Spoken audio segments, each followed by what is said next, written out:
Macias. Why immigration? The question for my survey was, what are public attitudes towards immigrants and immigration? And I chose this topic because I believe that immigration is something that is very present in our society, in our political culture, and everywhere we look, there's something we hear, we see about immigrants, about immigration. It's hotly debated. It's something that makes people get very passionate about, angry or passionate because they want to help and do something. It polarizes people. And so immigration is a topic that also affects my family personally. You know, I have family members who I love dearly and friends who are undocumented immigrants. I'm a daughter of an immigrant, so it's obviously something near and dear to my heart. I think it's interesting and important because in recent times we hear more and more about immigration and racism related to immigration and other issues that are currently affecting our country, and it's something important for us to study and find out more information about. Potential contribution of this research is, again, maybe having a better understanding of these attitudes towards immigration and having a conversation with people versus arguments and fighting, and instead of having such a divided country, maybe working together, bipartisanship, and having some type of legislation to reform or something to make the situation that we're currently living better. Importance of immigration, again, our country has experienced increased violence recently. We saw a couple weeks ago some protests and white supremacist rally held in Charlottesville, Virginia. These photos show images from there, KKK flag, KKK robe, people holding torches, defending a Confederate statue, and the president seemingly supporting the white nationalists and refusing to condemn their behavior, blaming it on both sides. And it's just been difficult times right now in our country. It almost feels as if we're in the civil rights era again, and even though this is 2017. Immigration reform has been a hot topic for years, but especially since President Trump promised to build a wall. He campaigned and was probably elected based on this promise to build a wall, accusing Mexicans of being rapists and drug dealers, and it just adds to the stereotypes and to the fear and the ignorance and the anger towards immigrants, especially Mexican immigrants.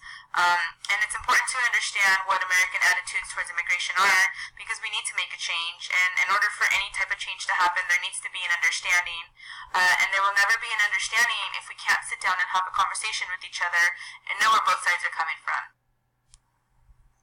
People are divided. As you can see in these photos, you know, there are many people that want reform and pathways to citizenship. People want to keep the DREAM Act that allows young people to go to school and work here in the United States and eventually become citizens. We don't want our families broken up. Other people want mass deportations. You know, you see the sign, stop illegal alien invasion. Mex, get the hell out of my country. Send them back with birth control. You can see the anger and the frustration on both sides here. And as I mentioned before, racial tensions have been very high in the country.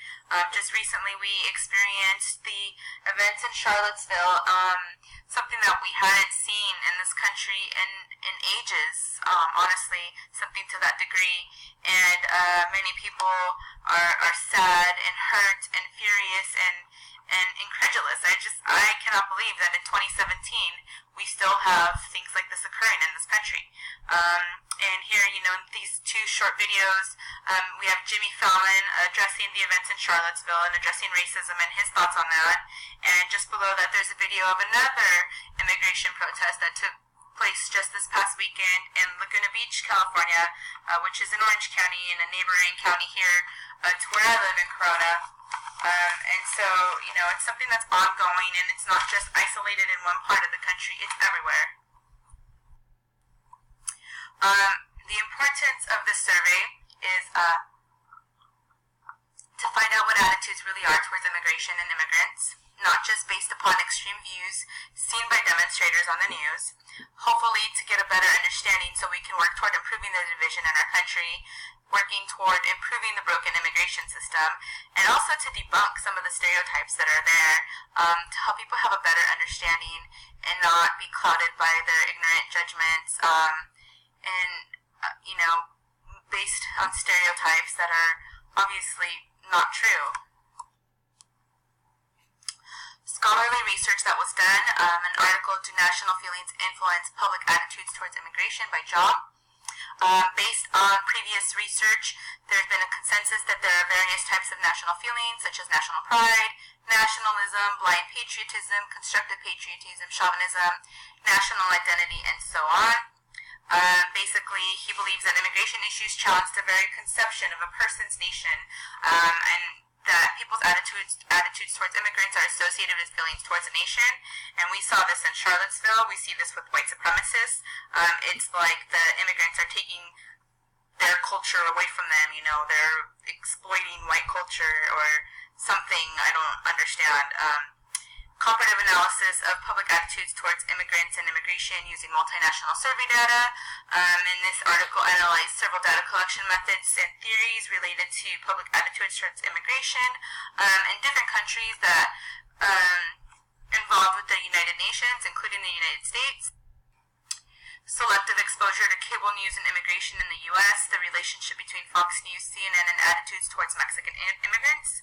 And this study felt that attitudes towards Mexican immigrants were important to gauge due to several reasons, including the proximity to the border, amount of Mexican immigrants living in the U.S., and legislation that was hotly debated in places such as Arizona with regards to immigrant rights. In a study like this had never been done before.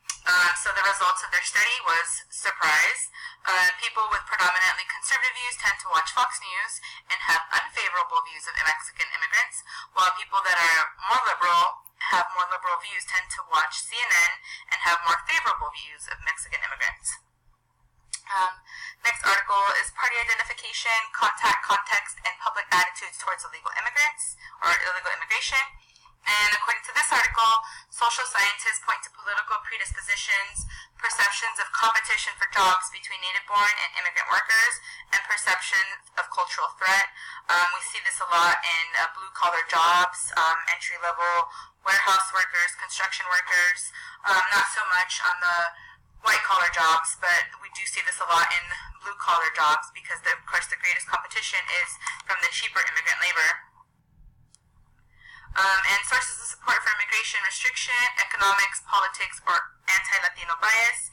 And this Latino population has been steadily increasing since 1970 in the U.S.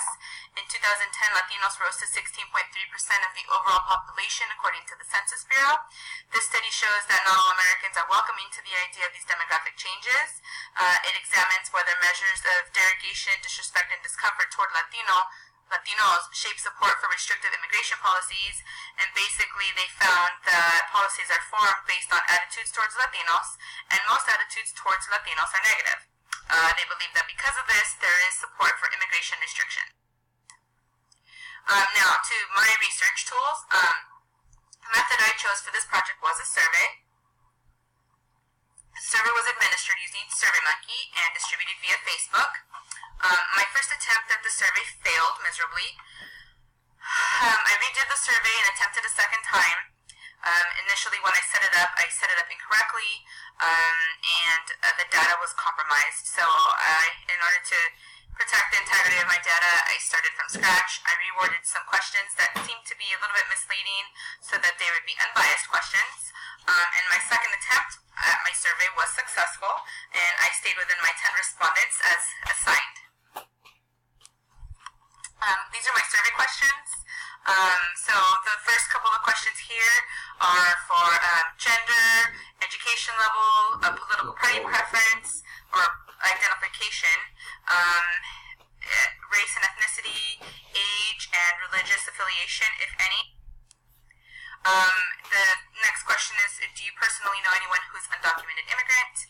Do you think immigrants in the United States are making things better, worse, or not having much effect on the economy? Do you think immigrants in the United States make our country as a whole better, make our country worse, or have no effect? What do you think is the best course of action to take with the undocumented immigrants currently living in this country? The responses for this question were allow them the opportunity to apply for their green card, send them back to their country of origin, or I'm not sure. thinking about job opportunities in your community, do you think immigrants make things better, make things worse, or have no effect? Do you believe that our current immigration policy in the U.S. is problematic? If so, how do you think we can make it better? There was also an option to comment with a 100-character max, and I do have some of the comments that were left in this survey when we see the results shortly. Would you support legislation that provides more enforcement at the border and allows for comprehensive immigration reform to include a path to legal residency for undocumented immigrants currently living in the U.S. that have no criminal record? It's a yes or no question. And if you found out that your best friend or someone very close to you was an illegal immigrant, would you support immigration reform? Yes, no, I'm not sure. So here are the results. Age and gender-wise, out of my 10 respondents, 8 were female, 2 male. My biggest age group that responded was 35 to 44, and you had 2 18 to 24, 2 in the 25 to 34, and 2 in the 45 to 54 age groups. Race and ethnicity was split evenly, 50% Hispanic, 50% white. Religious affiliation, we had 2 Catholics, 3 Christians, and 5 people that claim no religious affiliation. As far as political parties, 50% of my respondents were Democrats. 5 of my respondents were Democrats. 2 were independent voters, 2 were Republicans, and 1 was a member of the Green Party. Education level, all of them had at least some college or higher. 6 of them some college, 2 college grads with a BA or BS, and 2 with graduate degree or higher. When asked if they know an undocumented immigrant, 9 respondents answered yes, 1 no. When asked about immigrants' effects on the economy, 4 answered they make it better, 3 answered that immigrants make it worse, and 3 answered that immigrants don't have much of when asked about immigrants' effect on the U.S. as a whole, 5 people answered that immigrants make our country as a whole better, 3 answered they make our country as a whole worse, and 2 answered that they have no effect on our country. Best course of action for undocumented immigrants living in the U.S. 6 people answered that we should allow them the opportunity to apply for their green card. 3 people answered send them back to their country of origin, and 1 person answered I'm not sure. When asked about immigrants and job opportunities, 4 respondents answered they make things better, 4 answered they make things worse, and 2 answered that they have no effect. With regards to the question, if the immigration policy in the United States is problematic, 8 people responded that yes, immigration policy is problematic. 2 responded that no, it's not. And when given the option to comment, these were the comments that these people made. Deportation of everyone, even the kids who were brought here illegally, revising the immigration policies and implementing a new system for gaining citizenship while in their home country, as well as not offering resources to illegal immigrants such as welfare, healthcare, etc. It's not that the immigration policy is a problem, it's too many illegals circumventing the process, and it will never be good enough because we can't fully enforce it, basically. And when asked about support for immigration reform for non-criminal immigrants, 9 people responded yes, 1 person responded no, and when asked if they would support immigration reform if they knew that someone that they loved was affected, all 10 of the respondents answered yes. So in conclusion, I do believe that stereotypes do play a role in attitudes on immigration. I believe that attitudes towards immigration may not be as extreme as it would appear based on my survey results. However, there is clear through the results divisiveness. So it's pretty evenly divided, the country on their opinions as far as immigration.